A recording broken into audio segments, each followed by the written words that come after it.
itu pengertian kafalah. Al-kafalah menurut bahasa berarti al-doman atau jaminan, hamalah atau beban, dan za'amah atau tanggungan. Secara istilah, kafalah adalah menambahkan kewajiban pada suatu kewajiban lainnya sehubungan dengan permintaan untuk suatu hal. Menurut Fatwa DSN nomor 11/DSN MUI-4/2000, kafalah merupakan jaminan yang diberikan oleh penanggung atau kafil kepada pihak ketiga untuk memenuhi kewajiban pihak kedua atau yang ditanggung ma'ful anhu. Dalam artian lain, kafalah adalah pengalihan tanggung jawab terhadap sesuatu yang dijamin atau ditanggung.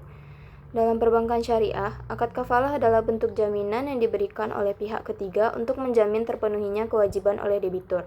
Kontrak ini didasarkan pada prinsip kerjasama timbal balik dan pembagian risiko yang mendasar dalam keuangan Islam serta digunakan untuk memberi keamanan dan jaminan kepada pihak-pihak yang terlibat.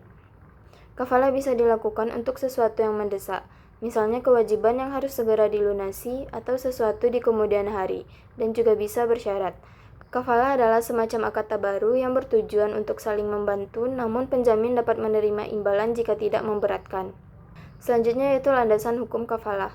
Yang pertama Al-Quran. Dan dia Allah menjadikan Zakaria sebagai penjaminnya Maryam.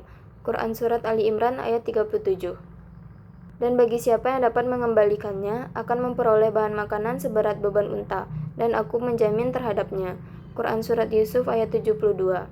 Yang kedua ada hadis dari Abi Humamah bahwa Rasulullah bersabda, penjamin adalah orang berkewajiban mesti membayar. Hadis riwayat Abu Dawud At-Tirmizi. Yang terakhir ada ijma ulama. Secara umum, akad kafalah diperbolehkan karena adanya keperluan atau hajat manusia untuk saling tolong-menolong, serta untuk menghindarkan atau menolak bahaya dari orang yang berhutang. Selain itu, akad kafalah juga sudah ada sejak zaman Rasulullah. Rukun dan syarat kafalah. Yang pertama ada sigat atau ijab kabul. Kalimat yang diucapkan menyatakan kesanggupan menjamin sesuatu. Tidak terdapat syarat verbal secara khusus yang harus diucapkan dalam akad. Yang kedua ada mahfudz bihi atau objek penjaminan. Objek merupakan tanggungan pihak atau orang yang berutang. Objek dapat berupa uang, benda maupun pekerjaan. Objek jelas nilai, jumlah dan spesifikasinya, dan tidak bertentangan dengan syariah. Yang ketiga ada kafil atau penjamin. Balik atau dewasa dan berakal sehat. Berhak penuh untuk melakukan tindakan hukum dan tidak ada paksaan. Yang keempat ada ma'ful anhu, orang yang berutang. Sanggup menyerahkan tanggungannya atau piutang kepada jaminan dan dikenal oleh penjamin. Yang kelima ada mahful lahu, yaitu atau penerima hak tanggungan. Diketahui identitasnya, dapat hadir pada waktu akad atau memberikan kuasa dan berakal sehat. Selanjutnya yaitu jenis-jenis kafalah. Kafalah bimal merupakan jaminan untuk mengembalikan aset kepada pemiliknya dan dibagi menjadi 3 kategori. Yang pertama yaitu kafalah bi'al-dain merupakan jaminan untuk membayar kewajiban pinjaman pihak lain. Sehingga apabila seorang debitur gagal memenuhi kewajibannya untuk membayar pinjamannya, maka penjamin menanggung kewajiban tersebut. Selanjutnya ada kafalah bi'al-ain merupakan jaminan pembayaran untuk suatu barang atau jaminan pengiriman dalam satu transaksi. Misalnya, dalam kontrak jual beli penjamin setuju untuk menjamin pengiriman barang yang akan dijual kepada pembeli.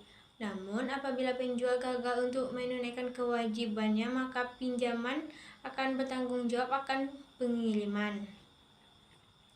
Selanjutnya ada kafalah bi'al-darak merupakan jaminan bahwa suatu aset bebas dari beban apapun.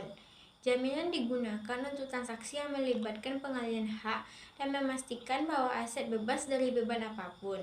Misalnya, jika A mengklaim mampu membuktikan bahwa barang yang dibeli oleh B adalah milik A, maka itu akan menjadi tanggung jawab penjamin untuk memastikan bahwa B mendapatkan kembali nilai pembeliannya yang telah dibayarkan kepada penjual. Selanjutnya ada kafalah bin naf, merupakan jaminan untuk membawa seseorang ke otoritas tertentu seperti pengadilan. Pihak penjamin bertanggung jawab untuk memastikan kehadiran orang tersebut. Berikut merupakan skema dari akad kafalah. Dari skema pada slide sebelumnya itu menjelaskan bahwa penanggung akan menerima tanggungan dari pihak yang ditanggung. Kemudian penanggung juga membuat kontrak kafalah dengan pihak luar. Selanjutnya kita akan masuk bagian pencatatan akad kafalah.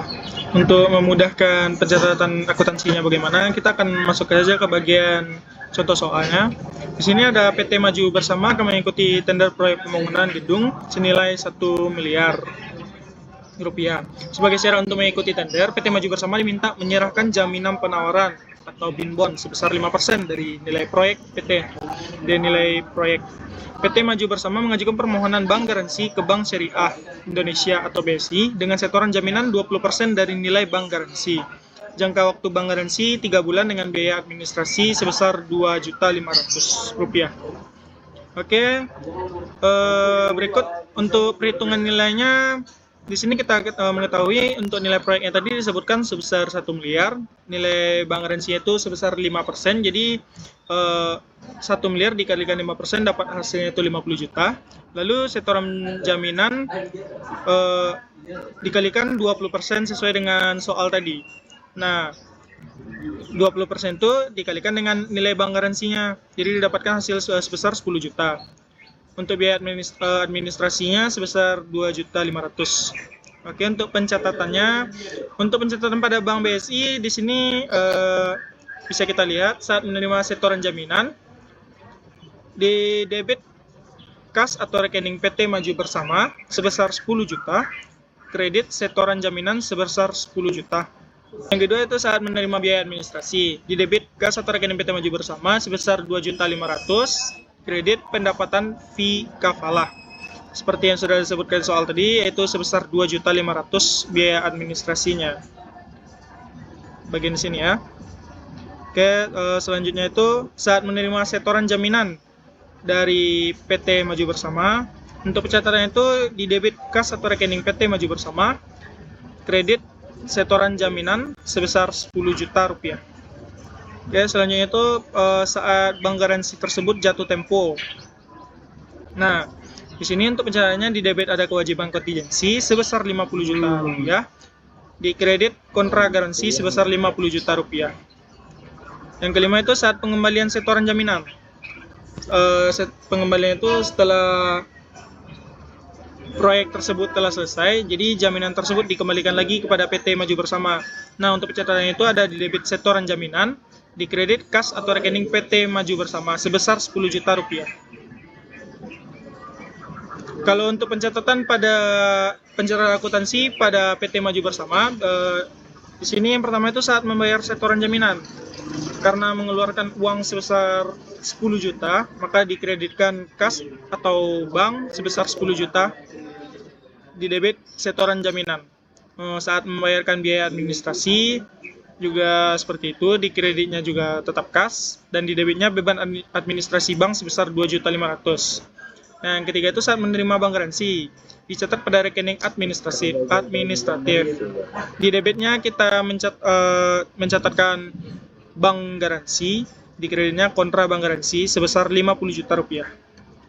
Yang keempat, saat bank garansi tersebut jatuh tempo, saat sudah habis masa garansi tersebut, maka kita akan mencatatkan di debitnya kontra bank garansi sebesar 50 juta, di kredit bank garansinya sebesar 50 juta. Nah, yang terakhir itu saat menerima kembali setoran jaminan, saat kontrak tersebut sudah selesai dan kita menerima kembali pengembalian uangnya sebesar 10 juta. Nah, untuk pencatatan itu ada di debit kas atau bank, kreditnya setoran jaminan. Di sini juga ada misalnya jika PT Maju Bersama gagal memenuhi kewajibannya. Nah, untuk pencatatan itu ada pada sisi Bank BSI, di debitnya setoran jaminan sebesar 10 juta, lalu piutang kepada nasabah sebesar 40 juta, di kreditnya ada kas atau bank sebesar 50 juta. Kalau untuk pencatatan pada PT Maju Bersama, di debitnya kita membebankan sebesar 50 juta, lalu di kreditnya kita catat sebesar setoran jaminan sebesar 10 juta, utang bank juga 40 juta di bagian kredit. Sekian penjelasan mengenai akad kafalah dari kelompok kami. tentang apa itu kafala, bagaimana cara pencatatan kafala, apa jenis-jenis dari kafala tersebut. Mungkin untuk bisa memahami untuk memahami akad kafala tersebut, mungkin bisa menonton ulang video dari yang sudah kami buatkan atau mencari referensi lainnya. Sekian yang dapat saya sampaikan. Saya ucapkan terima kasih.